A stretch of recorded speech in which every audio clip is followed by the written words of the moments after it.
my planning. Oh. My planning. This one's alright because there's nothing on it. There was a TikTok photo shoot I saw earlier today of horses in Iceland, which is really rogue, but the project that I'm doing next is about like a hunter, so I thought I'm going to use that for my project, so I've got it saved and ready to go. A lot of my inspirations come from like film and TV and stuff, like stuff that I've watched or stuff that I've seen or come across. But then like I can find really odd inspiration in other places, like I don't know, if I'm looking for like let's say a costume design, I can take a lot of inspiration from like lots of natural stuff, even though the idea has come from maybe like a film that I've seen.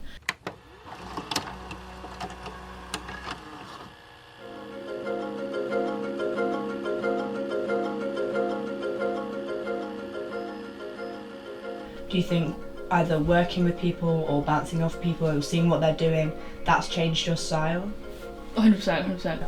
The more people there are, the more feedback you get, and obviously, see, as I say, you see everyone's approaches to the same brief, and that's what kind of gives you the most kind of inspiration and stuff like that, I think.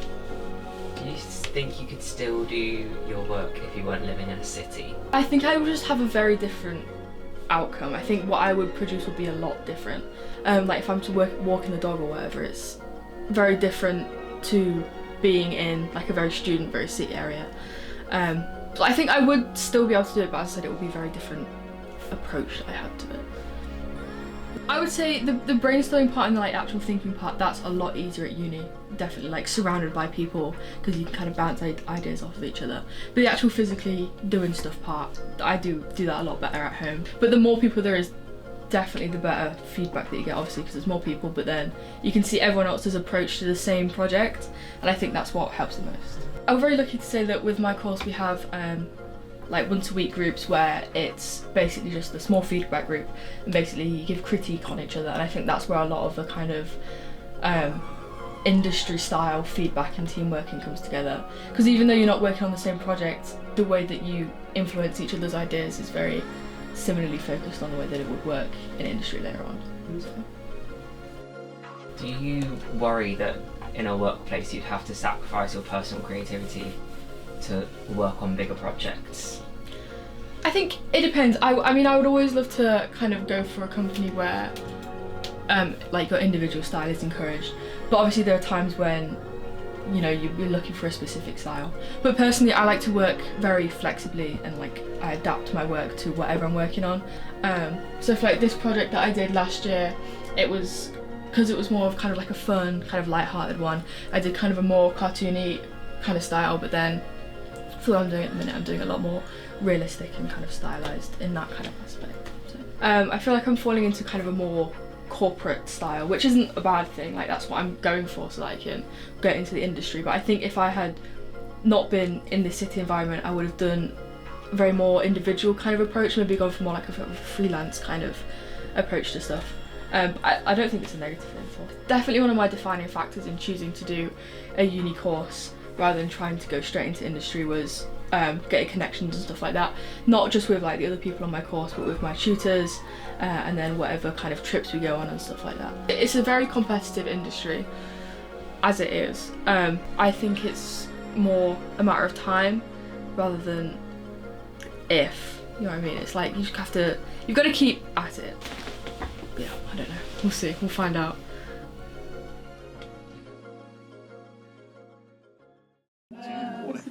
Right, 3, 2, 1.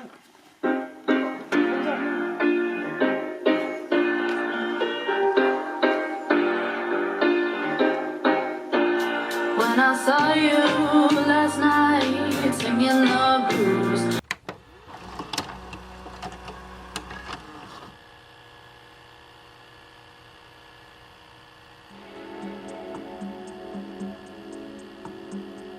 So that could be her second dress when she like goes crazy. Yeah. She's wearing this, which is just like very. Yeah. She's having two dresses. I think it should be one because it's kind of symbolic. Like, why would she change? What's your role in the music video? Someone's calling me. Yeah. I'm doing an interview, guys. No. When's her shooting? I think it's one of those things for me that I see things visually very well. And I think the most satisfying thing is when I can express that through a camera. And when it does actually come to, like when you see it on the screen, it's actually what you had in your head. It's the most satisfying thing that you can experience. It's almost like a conversation with the audience through visual storytelling, and I think that's in itself is quite special. It's not something that, you know, you can't, I mean, I suppose anyone could sort of pick up a camera and tell a story, but it's knowing what to shoot and knowing how to light it, knowing how to execute it to really connect with the audience so that they understand where you're coming from. For me personally, I would happily not do any pre-production and just have the script, be on set and be able to just shoot. I personally, I mean, it's good to test shoot and stuff, but the whole storyboarding, I feel like that just prolongs the whole process. I would rather just be like, give me the script, get me on set, get me the equipment, and I'll be able to formulate something through how I see it in my own mind. You can stumble on words and you can say the wrong things, but when it comes to a camera and when it comes to planning it and figuring out what you're going to film, there's an element of like true understanding with everyone involved, with the crew and with the people in the audience, and you can really get a sense of how people are feeling at the time they film it or how they're feeling in general about what they're trying to say. It's special.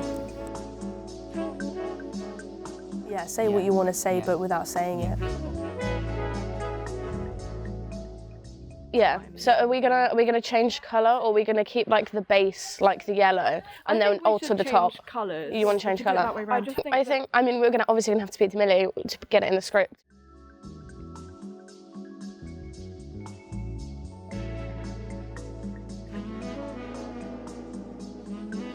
We did a short film together at the end of second year, and it was quite the experience.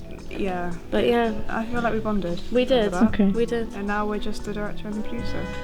Pick your groups wisely. Yeah. Is what we've learned. Yeah. And also that, you know, we didn't want to tear each other's necks off by the end of the project. Yeah. So I was like, we might as well do well together. Our first few group meetings, you were in a room and it was just the six of us shouting at each other across the room. There was no like arguments or riffs, but you could feel the tension, and I think that those like 3 sessions of us shouting at each other for 2 hours got us in the position that our grad project's in. Like as a group and like as a pair, like we kind of know everyone's like balance and everything, and kind of like in the group we kind of like everyone kind of knows where they sit. It's just a good mix of personality and creativity and all that kind of thing. Yeah, I feel like if I hadn't known you before, I would have been really scared. But like by the end of it, I think, Yeah.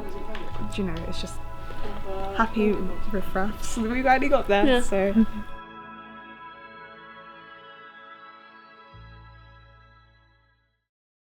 I create music.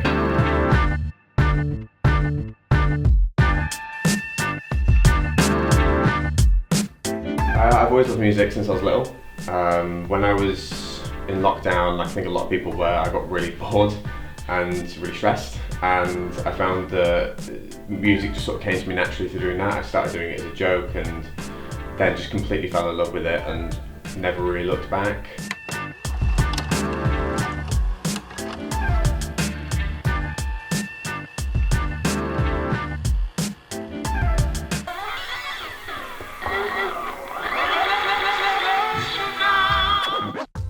Whenever I try and take a break between albums, that lasts a short amount of time each day. I think having it as a creative outlet and also a personal outlet, I think, means that it's a really important part of my life. The more I've made music and the more I've considered stepping away from it, the more that pull just gets stronger and the more I just keep being drawn to it.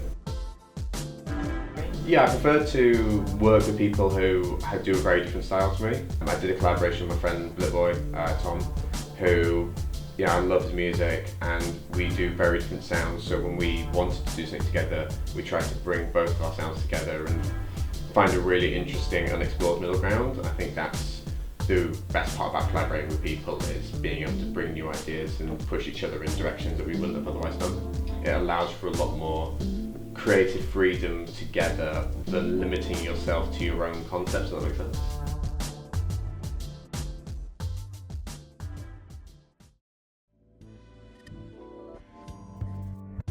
I find when I consider it as a career, it's a really stressful sort of idea, because I think I would be putting pressure on myself, not only creatively, but also I can fail.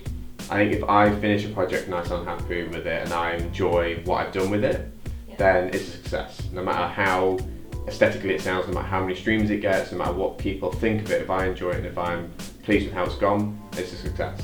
If I were to turn it into a proper career, then the creativity would be very limited and there would be a lot more pressure, and I think I'd lose a lot of what I love about it.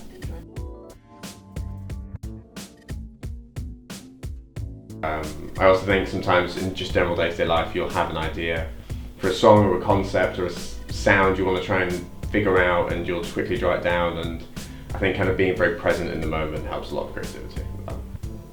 I think if you're purely by yourself it can feel a bit isolated and you can feel a pressure to focus in too much. I think if you're in an open space and you have people around you, it can sort of free you up a bit and sometimes inspire you creatively as well.